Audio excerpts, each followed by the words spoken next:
रहे हैं yes 24 news और मैं हूं कौसर अली। सबको पता है कि अभी जो कि बिहार में अब चूँकि चुनाव का जो माहौल है, ख़ास करके पंचायती राज का, अभी शुरू हो चुका है। सारे प्रत्याशी अपने अपने दाव और दावे को चलना शुरू कर चुके हैं। गांव में अब बिल्कुल जो है कि उत्सव का माहौल अब शुरू होने वाला है। हालांकि मार्च में जो है कि होली जैसा महान पर्व भी है, लेकिन कहीं ना कहीं हर प्रत्याशी ये चाहता है कि हम रंग और गुलाल तो उसी वक्त लगाएंगे जब हम गांव का मुखिया बन जाएंगे। अभी हम लोग हैं एक गोपालगंज एरिया में, जो कि पंचखेड़ा पंचायत कहलाता है। नौतन बाज़ार से ये लगभग उत्तर में आता है ये जगह। यहाँ के जो आबादी है लगभग ये बहुत ही मतलब माना जाता है कि लगभग 5-6 हज़ार की आबादी है और अच्छा गांव भी माना जाता है। ये यहीं से शुरू हो जाता है आपको गोपालगंज का एरिया। पंचखेड़ा पंचायत के एक ऐसे भी शिक्षक हैं जो कि गुरुकुल अपना वो अपना स्कूल चलाते हैं, ख़ास करके मीरगंज में उनका एक अच्छा ब्रांच भी है। लेकिन इस बार जो है कि वो चाहते हैं कि नहीं, शिक्षा का जो अलख हम मीरगंज में जगा रहे हैं, जो बच्चों के अंदर जगा रहे हैं, क्यों ना उसको लेकर के हम अपने गांव में एक ऐसा प्रतिनिधि के रूप में लोगों को दें, ताकि लोग भी संवरें, हमारा गांव भी संवरे और आने वाला भविष्य भी संवरे। हमारे साथ ऐसे ही एक शख्स हैं जिनका नाम है अभय कुमार तिवारी, जिनकी पत्नी है संजू देवी, जो कि वो प्रत्याशी हैं खास करके इस पंचखेड़ा पंचायत की। सबसे पहले तो सर मैं आपका स्वागत करता हूँ अपने चैनल यस 24 न्यूज़ पे। बहुत बहुत धन्यवाद आपका। आपके चैनल के सभी दर्शकों को, साथ ही साथ मेरे पंचायत के सभी सम्मानित जनता को नववर्ष की ढेर सारी मंगल कामनाएं। सर ये मेरा सबसे पहला सवाल ये होगा आपसे कि चूंकि आप तो एजुकेशन लाइन से हैं और अच्छा खासा आपका इंस्टीट्यूट भी चल रहा है, सॉरी स्कूल चल रहा है, उसका कई ब्रांचेस भी हैं, लेकिन गांव में जो सर मुखिया बनने का आपका सपना, मतलब ऐसा क्यों, क्या हो रहा है, थोड़ा बताएंगे मेरे दर्शकों को आप? बिल्कुल। सपना जैसा कोई मुखिया बनने का सपना कुछ नहीं है। जी। अभी जो राजनीतिक परिदृश्य है, और मैं कुछ ये कहूँ कि यहाँ पे राजनीति की जो स्तर है, विकास जिस तरह से हम भारत में विकास देख रहे हैं, भारत में और जगहों पे विकास देख रहे हैं, उसकी तुलना में जो मेरा पंचायत है वो बहुत पिछड़ा हुआ है, बहुत मसलों में पिछड़ा हुआ है। जैसे अगर हम बात करना चाहें शिक्षा की, शिक्षा से ही शुरुआत करता हूँ, तो शिक्षा के मामले में आज हम आज़ादी के 74 वर्ष बिता चुके हैं, लेकिन लगभग पंचायत की आधी आबादी के ऐसे लोग हैं जो शिक्षा से महरूम हैं। बच्चे शिक्षा से महरूम हैं। वो विद्यालय तो जाते हैं, एमडीएम के लिए जाते हैं, लेकिन जो शिक्षा उन्हें मिलनी चाहिए उस स्तर की शिक्षा उन्हें मिलती नहीं है। अगर बच्चे शिक्षित नहीं होंगे तो उनका भविष्य क्या होगा? आने वाले समय में वो हथियार पकड़ेंगे और इससे आतंकवाद बढ़ेगा, अपराध बढ़ेगा। और जो सपना अभिभावक देख रहा है, अगर हम एक आदर्श पंचायत बनाना चाहते हैं तो उसके लिए ज़रूरी है कि यहाँ के बच्चे, उनका भविष्य सुरक्षित हो, और उनका भविष्य सुरक्षित करने के लिए शिक्षा का उत्तम होना बहुत ज़रूरी है। अच्छा सर, सबसे जो बड़ी बात है कि आज तक हम लोग ये देखते हैं कि एक परंपरा रही है कि हमारे गांव में फलाना मुखिया बने, उंगरा के जीता जा। लेकिन अब चूंकि ये चीज़ें बदल रही है, जब आप जैसे लोग जब राजनीति में आ रहे हैं, जाहिर है कि पढ़े लिखे लोग जब आ रहे हैं, तो क्या लगता है कि आने वाले समय में और लोगों को इसमें आना चाहिए क्या? बिल्कुल। ये देखिए, हम ये कहें कि मुझे फ़र्क नहीं पड़ता कि आपकी जाति क्या है, बिल्कुल। मुझे फ़र्क नहीं पड़ता कि आपका धर्म क्या है, मुझे फ़र्क नहीं पड़ता कि आपका दीन ईमान क्या है, मुझे फ़र्क पड़ता है कि आपकी प्रॉब्लम क्या है।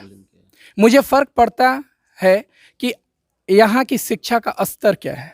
मुझे फ़र्क पड़ता है जब मेरे पंचायत की लगभग आधी आबादी बारिश के दिनों में 4-4 महीने तक स्टक कर जाती है, पूरी तरह से कनेक्टिविटी टूट जाती है, फसल नुकसान होते हैं।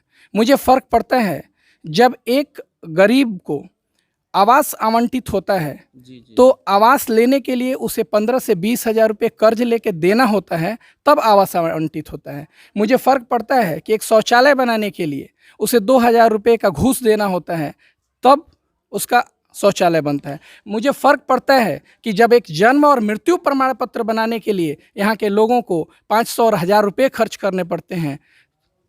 मुझे फ़र्क पड़ता है कि जब आज हम डिजिटल इंडिया और 21वीं सदी में भारत को विश्व गुरु बनाने की तरफ बढ़ रहे हैं, ऐसे में हमारा पंचायत कई मसलों में पिछड़ा हुआ है। जी सर, बिल्कुल आपने जो बात कहा कि मुझे फ़र्क पड़ता है, फ़र्क मुझे भी पड़ता है, ये सच्चाई जान करके कि 70 साल के बाद भी आज हर गांव जो है कि अपने उस डेवलपमेंट के लिए सपना देख रहा है, जबकि मुद्दा तो हर चुनाव में यही रहता है कि हम डेवलप कर रहे हैं, विकास कर रहे हैं। ये गौन कहाँ हो जाता है? क्या सरकारी इसमें जो है कि कहीं ना कहीं अपनी गलती कर बैठती है कि वो जनप्रतिनिधि गलत चुन लेते हैं वो लोग? देखिए, जनप्रतिनिधि, अगर जो भी जनप्रतिनिधि का चुनाव करता है या जो जनप्रतिनिधि आते हैं, जैसे मैं अपने पंचायत में पिछले 1 महीने से कैंपेन कर रहा हूँ, तो बहुत सारे ऐसे प्रत्याशी हैं जिनके काम करने का कुछ लोगों को का स्टेटमेंट आता है कि यदि मैं चुनाव नहीं जीता तो मेरे पेट पे लात मार देंगे लोग। अच्छा। और कुछ लोगों का है कि मतलब कई एक षड्यंत्र, कई एक तरह की प्रोपोगेंडा फैलाई जाती है चुनाव जीतने के लिए।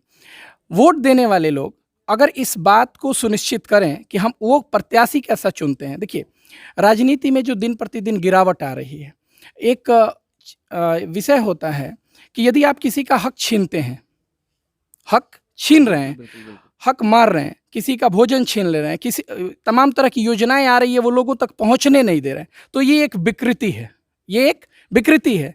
आम तौर पे वो अपना कमा खा रहे हैं, हम अपना कमा खा रहे हैं, ये प्रकृति है, इसके लिए तो हर इंसान पैदा होता ही होता है। लेकिन वो अच्छी तरह से खा पाएँ, अच्छी व्यवस्था में कमा पाएँ, अच्छी व्यवस्था में शिक्षा पाएँ, इसका फ़िक्र करके और हम अपनी राजनीति कर रहे हैं, ये संस्कृति है। और इस संस्कृति के साथ यदि लोग राजनीति करें तो मुझे लगता है कि विकास को कोई रोक नहीं सकता। सर, मेरा एक आखिरी सवाल आपसे ये है कि आपके क्या सपने हैं, खास करके अपने ग्राम पंचायत को लेकर के? मेरे दर्शकों को ज़रा बताइए आप। देखिए, मेरे अपने सपने हैं जो कि एक आदर्श पंचायत का निर्माण हो।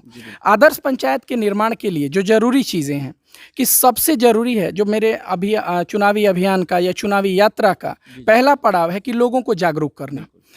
लगभग 1 महीने से जो मैं कैंपेन कर रहा हूँ चुनावी प्रोस्पेक्टिव से, तो उसमें मैं देख रहा हूँ कि जो मतदाता हैं उनको ये उनका अपना अधिकार नहीं पता है कि पंचायत प्रतिनिधि से मुझे कौन कौन सा काम लेना चाहिए। बिल्कुल, बिल्कुल।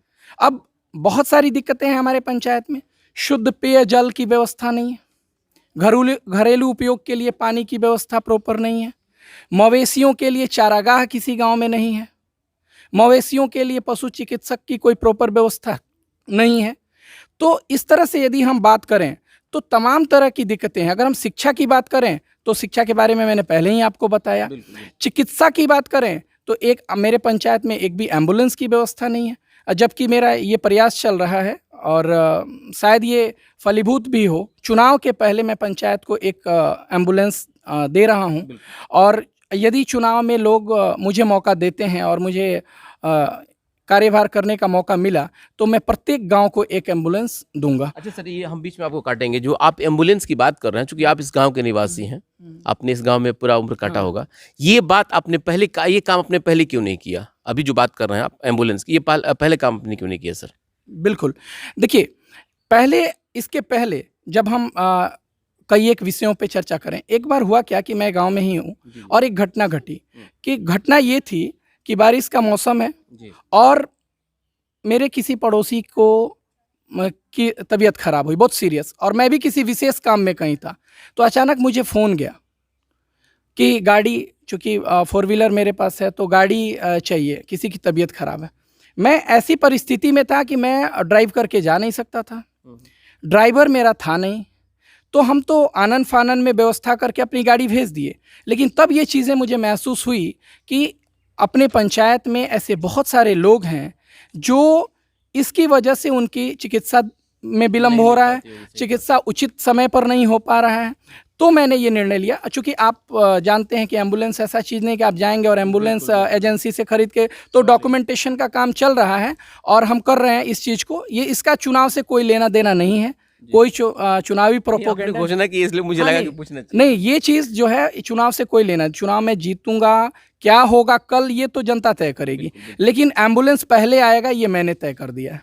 बहुत बढ़िया। जैसे आपने देखा कि जिस तरीके से और बेबाकी से इन्होंने अपनी बात को रखा, जाहिर है कि इसमें कहीं ना कहीं एक वो हिम्मत, एक वो जज्बा सामने आ रहा है जो आज तक ये यहाँ रह करके नहीं कर पाए। अब उनको लग रहा है कि अगर हम जनप्रतिनिधि के रूप में चुने जाते हैं तो हो सकता है जो हमारे गांव के लोग जो सपने देखे थे हम उन सपनों को छू सकें।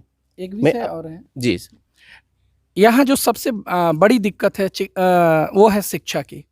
तो ये भी चुनाव से अलग है, लेकिन चूंकि बार बार बात आती है तो मैं बता रहा हूँ कि जैसा कि मेरा गुरुकुल इंटरनेशनल स्कूल मीरगंज में अभी चल रहा है और बेहतर ढंग से चल रहा है, उसकी एक शाखा मैं यहाँ अपने पंचायत में डाल रहा हूँ, और ख़ास तौर पे वो पंचायत के उन सभी लोगों के लिए निःशुल्क होगा जो कहीं ना कहीं शिक्षा से वंचित हैं।